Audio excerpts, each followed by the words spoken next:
This is drawing number 31 for intermediate or advanced drafting.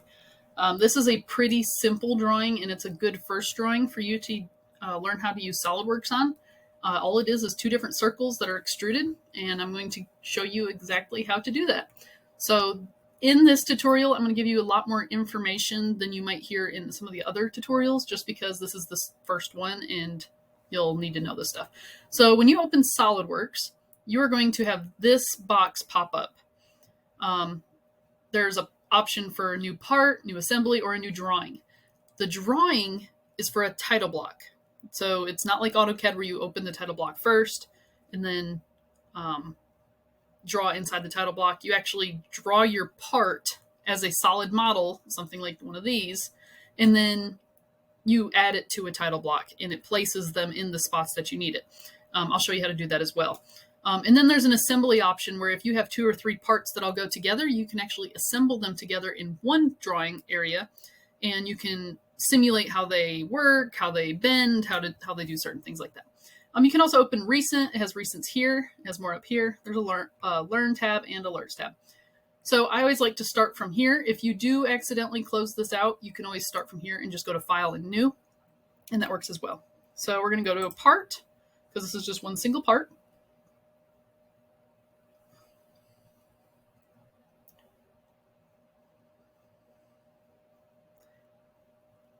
All right, now over here, there's a science marketplace. It wants you to update the 3D experience world. You don't have to do that. You can just say not now. And that'll give you a little bit more drawing room over here. Let me try closing it out. There we go. There we go. All right, so we just clicked off of that. All right, so when you're drawing in 3D, you work with planes. You either work with front plane, top plane, or right plane, and you draw everything as a 3D model. So what we want to start with is our first sketch. So we're going to choose sketch, and that's where we choose our planes, front, top, or right. You see how they highlight gray, depending on which one I'm choosing.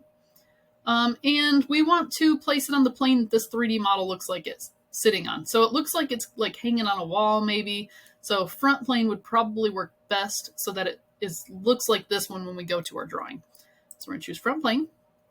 All right, and this origin point right here is where you start your drawing. You want everything to start from this center point so that everything is even and going from the middle of the drawing area out.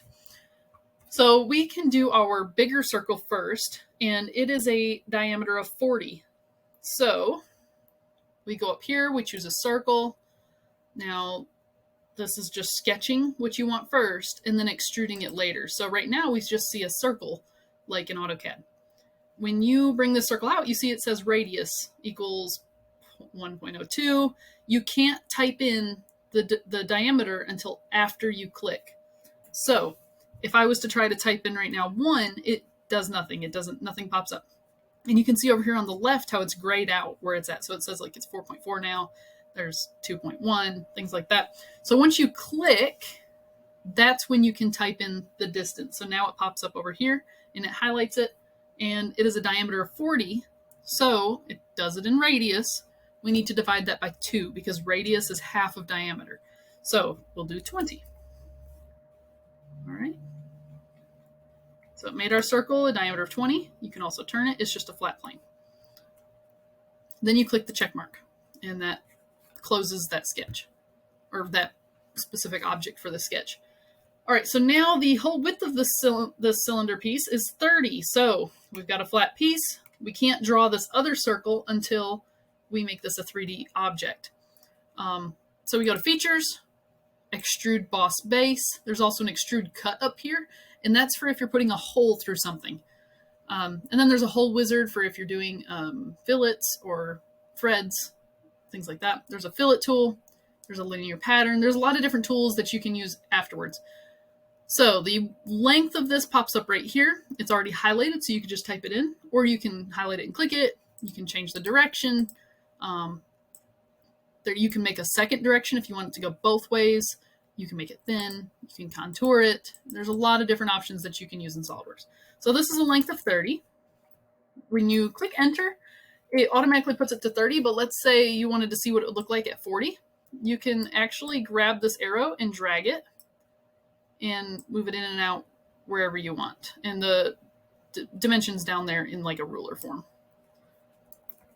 But we want it at 30. Then check mark to make it a solid.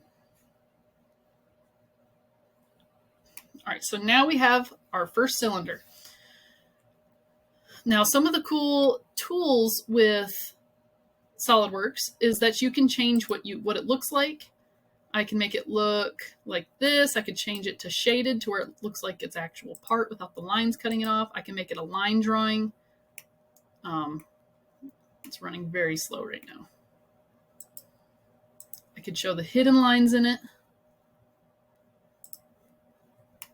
So you can tell where the hidden lines are. And you can also do that in the title block section. All right, so now we're going to add our second cylinder here. So we go back to the sketch tab, click our sketch tool again, and we want to sketch it on this surface. So the cylinder that we just finished, we actually want to sketch it on that surface. So we choose that surface as our plane. And we'll do the same thing as before. We'll get our circle.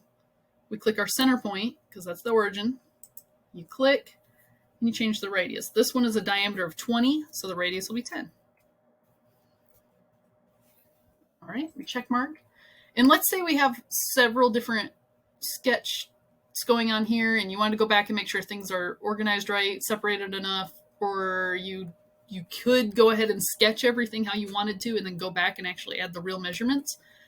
You actually go to the smart dimension and you click whatever and it will tell you what it is. So it's already at a diameter of 20. So if I wanted to change it to 30, it's dimension driven, not geometry driven. So you actually drive it with the dimensions and you can change it at any point in time. You could go back to this other cylinder. I'll show you that in a second, actually. All right, so we have a diameter of 20. Let's go ahead and extrude that.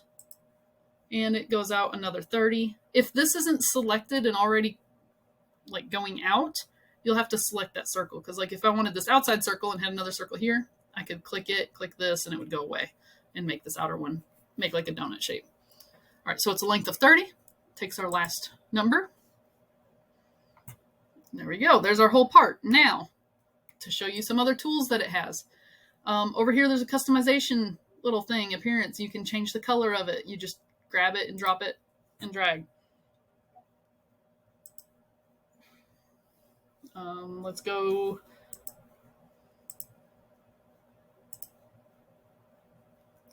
Let's look at maybe stone.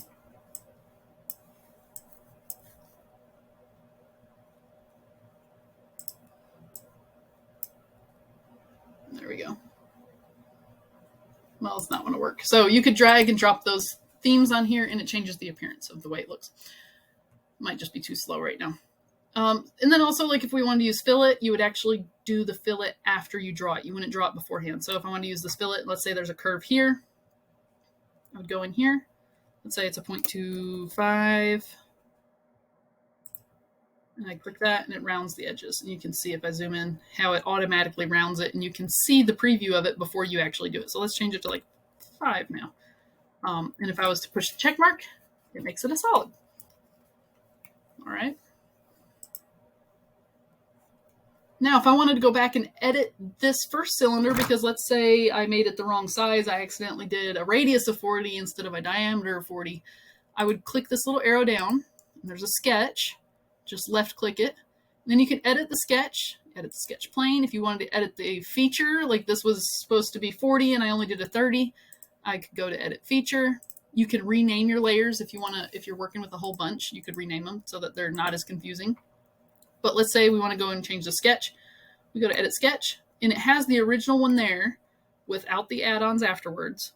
And you could go up here, smart dimension, change it to 50. And it automatically updates on everything else. Okay. Go back. All right, so now we're going to make this into a title block because that's how I want you to submit everything is on a title block, just like you would the regular files. Now, when you're in the dual enrollment classes with Mr. Wilson, he just has you submit the actual file because he opens it up. He checks what your feature tree over here to make sure it's not cheating. He checks a lot of different things. So what I want you to do now is to put this in a title block. And to do that, we go to File. You'll want to save it, because if not, it's going to ask you to save it. Make drawing from part.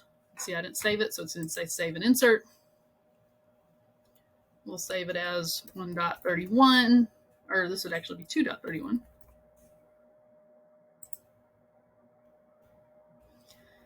And then it takes a second for it to load into the title block.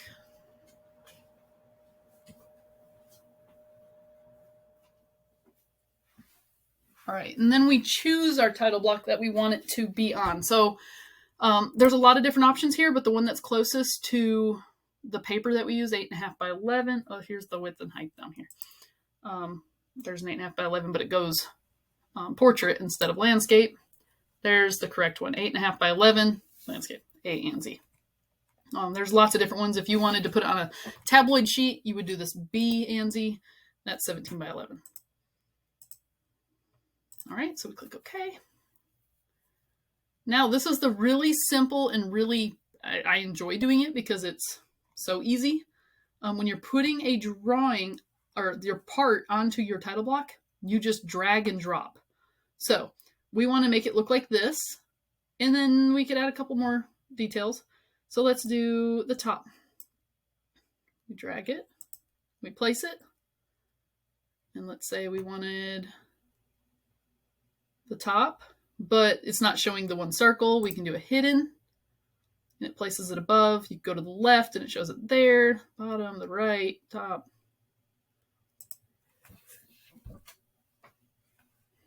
All right, and then let's say we need the isometric view, like just like how it's an angle up here. It does not have to be the same direction as what's up here.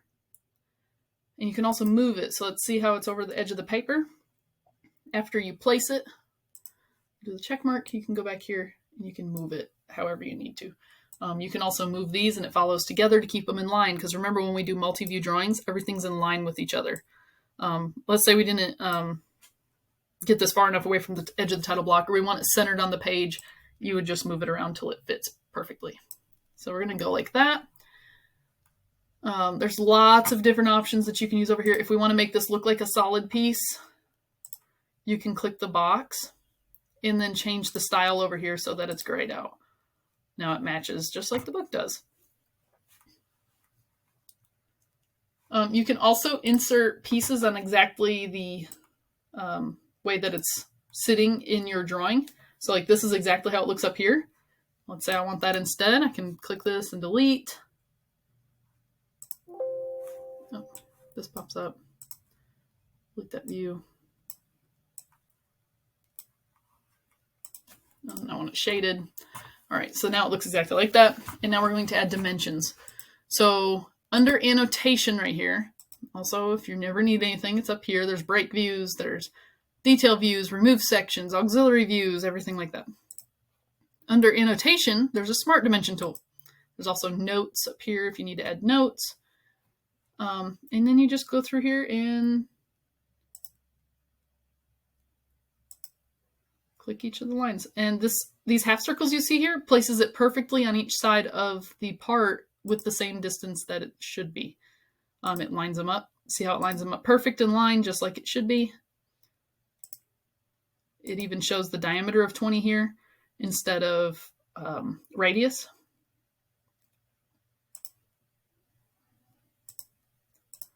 And just to show as an example, I could do the circle and it places it however you want there.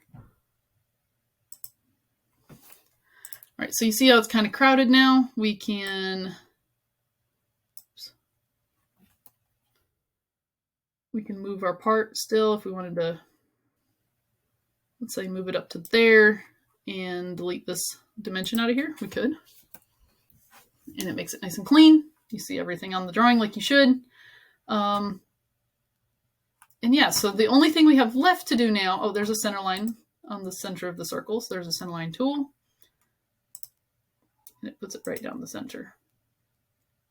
You may or may not want that. It's kind of hard to tell it's a center line.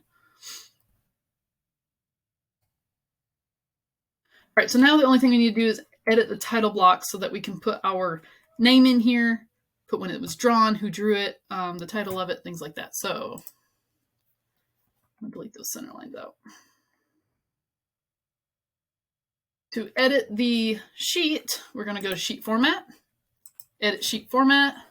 Now it makes your drawing disappear, but that's still there. So don't worry. It's just now it will highlight these so that you can edit each of the different things down here. The drawing number down here is correct, 2.31, because that's how we saved the drawing. So however you save the drawing, that's what's going to pop up here for drawing number. I want that to say the drawing number that it actually is. So like this one is 2.31. If title, I just double click there and it opened it up as a text box. For the title, this would normally be like, you might even see your business name there. It might be the name of the part. Let's say this is a, I don't know, just a cylinder for something. You can put that in there. But for this, we're going to put your full name here because I'm not going to be able to read it when it's in this little drawn box here. So I'll just enter mine. Make sure it fits good in there. If it goes over any, you can shrink it with this little toolbox that pops up that lets you change the font. Yep, it popped up over here. Right here, you can change the font, the size of it, everything like that. All right, and over here, normally when you fill out a title block for a business, you would actually put who drew it, your name, the date. Usually it's initials or things like that, but since I have so many students, we can't do that because I will get you guys mixed up. And then whoever checked it, because usually every drawing is quality checked by a more of a superior person. They just make sure that everything looks good, that it's not missing any details. And then the engineer approves it, the manufacturing approves it, and then another quality check. If this is a revision, like if you go back and add something and change it and turn it back in, you would put a revision A, revision B, revision C, whatever it is right there. If there is a specific material, like if you see a drawing in this book that says material steel, add that here. All you do is double click. Oh, wrong one. There you go. You would add steel here. If the finish was knotted, you would put that there. Things like that. If this is part of an assembly, you would have the piece and what it's used on.